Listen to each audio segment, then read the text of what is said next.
Hi friends, welcome to my channel సోనీస్ kitchen. So నా subscriber అయితే ఈ పొద్దు చాలా కోప్పడినారండి కామెంట్లో. సారీ అండి, వీడియో పెట్టలేకపోయినా. ఈ పొద్దు ఖచ్చితంగా నేను వీడియో మీకోసమే బజార్కి పోయి తెచ్చినానండి, పెడతా. ఫ్రెండ్స్ చూడండి, పీసులుగా అయితే ఇట్లా కట్ చేసుకురండి. కాసేపు ఎండలో అయితే పెట్టేస్తా, ఎండలో కానీ ఫ్యాన్లో కానీ. సో 10 బ్రెడ్లకు అయితే వేస్ట్ అయితే ఇంత వచ్చిందండి నాకు. సో ఫ్రెండ్స్, నేనైతే 10 బ్రెడ్లకు వచ్చి ½ లీటర్ వచ్చి పాలైతే తీసుకుంటానండి. నేను ఒక 4 స్పూన్లు అయితే పాల పౌడర్ అయితే వేస్తానండి. పిక్క కవ కోసమని పోతే పిక్క కవ దొరకలేదండి, అందుకని నేను పాల పౌడర్ అయితే కవ మాదిరిగా అయితే చేసేస్తానండి నేను దీన్ని. సో మీకు కవ అవైలబుల్ అంటే కవ కూడా వేసుకోవచ్చండి. మామూలు నేను తెచ్చకాడ అయితే లేదండి, నేను వేరే సార్ పెట్టాను. నాకు వాళ్ళ కాడ పడింది కాబట్టి వాళ్ళ కాడ పోయి తెచ్చుకుంటానండి. సో బాగా అయితే కలుపుకుందండి, ఉంట లేకుండా లోపల కలుపుకునే లేకుండా బాగా నీరు అయితే వస్తుందండి. సో ఫ్రెండ్స్, కలిపేసిన మంట పెట్టేసాను కింద అయినా కలుపుకుంటాను. కాలు కుచ్చుకొని కింద ఆడ పెట్టేసిందండి, అందుకని కలుపుకుంటాను చూడండి. సో ఫ్రెండ్స్, సైడ్లో అయితే గోకుంటుందండి. ఏమన్నా సైడ్లో తగినంత మధ్యలో వచ్చి చేస్తే బాగుంటుంది. యాభై ఆలోచించి మ్యాచ్ చేసిందండి, బాగా ఎంజాయ్ చేస్తానండి. పెడతాను నాకు పెట్టి అలవాటు జూస్ అయిపోతుంది, అది నాకు పెట్టి అలవాటు మధ్యలో కలిసిందండి. కొంచెం ఇంకొక కట్ చేసి ఎలా అంటే పొంగిపోతుంది చూడండి, పొంగిస్తుంది. సో ఫ్రెండ్స్ చూడండి, ఇదైతే గోకాలండి నీట్గా 4 పక్కల గోకొని దీంట్లో వేసుకోవాలండి. అప్పుడు కవలాగా కూర వస్తుందండి. సో ఫ్రెండ్స్ చూడండి, లోపల ఎర్ర బాగున్నాయో ఇటైతే రావాలండి పాలకోవలాగా.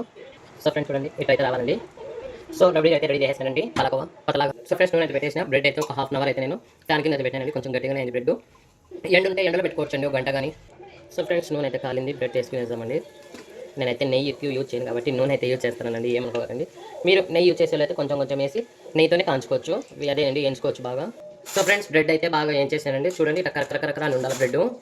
పాకంగా అయితే చక్కెర వేసుకుని తింటాం. సో ఫ్రెండ్, గ్లాస్ అయితే నేను 1.5 గ్లాస్ అయితే చక్కెర అయితే తీసుకుంటానండి. కప్పు మెజర్మెంట్ తీసుకుంటే 5 బ్రెడ్లకు వచ్చి 1 కప్ అయితే తీసుకోవచ్చండి. సో చూడండి, నిండు కొంచెం తక్కువ. సో ఫ్రెండ్, గ్లాస్ నీళ్ళు. సో చక్కెర ఎంత తీసుకున్నానో నీళ్ళు అంతే తీసుకున్నానండి.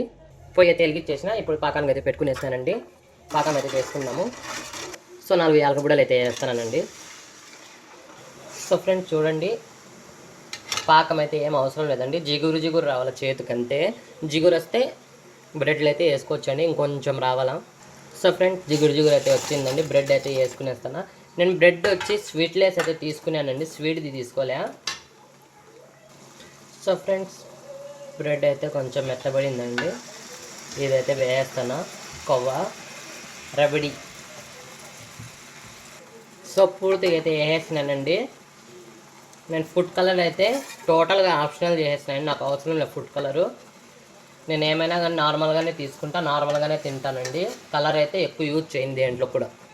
సో ఫ్రెండ్స్, నేనైతే నెయ్యి యూజ్ చేయించగలరు చెప్పాను కదండి. ఇప్పుడైతే పోపు పెట్టుకొని అయితే నెయ్యి అయితే యూజ్ చేస్తున్నానండి. 1/4 కిలో నెయ్యి అయితే తెచ్చినానండి, ప్యూర్ నెయ్యి. 1/4 కిలో వచ్చి 170 రూపాయలు అయితే తీసుకున్నారండి నా కాడ. సో ఫ్రెండ్స్, నెయ్యి అయితే కాలింది. డ్రై ఫ్రూట్స్ అయితే వేసుకుని ఎంచుకునేద్దామండి. కొంచెం గోరవెచ్చగా ఉన్నప్పుడే వేసేసేయాలి, లేదంటే మాడిపోతాయండి. సో ఫ్రెండ్స్, డ్రై ఫ్రూట్ అయితే వేసేస్తానండి. దీంట్లో ఎన్ని డ్రై ఫ్రూట్స్ వేసుకుంటే అంత మంచిదండి, ఇది ఇంత టేస్ట్ వస్తుంది కూడా. కొంచెం నెయ్యికి డ్రై ఫ్రూట్స్కి ఎక్కువ అయితే దూరం అయితే ఉంటానండి, ఎక్కువ తినను నేను. కొంచెం నెయ్యి అయితే పోసుకుందామండి, ఒక 2 స్పూన్లు చాలు. మళ్ళీ ఎక్కువ వేసుకుంటే మంచి లావ్ అయిపోతానండి. ఎంత తగ్గించి తింటానే లావ్ అవుతానండి, ఏం చేయాలో ఏం నాకు అర్థమైతే కాలే. సో ఫ్రెండ్స్, మొత్తానికి నెయ్యి అయితే వేసేసినానండి. సో ఫ్రెండ్స్, మొత్తానికైతే నాన్క మిట్టా అయితే వచ్చిందండి. నా సబ్స్క్రైబర్ కోసం అదే పనిగా అయితే నేను స్పెషల్గా అయితే చేసినానండి. సో చూసారా,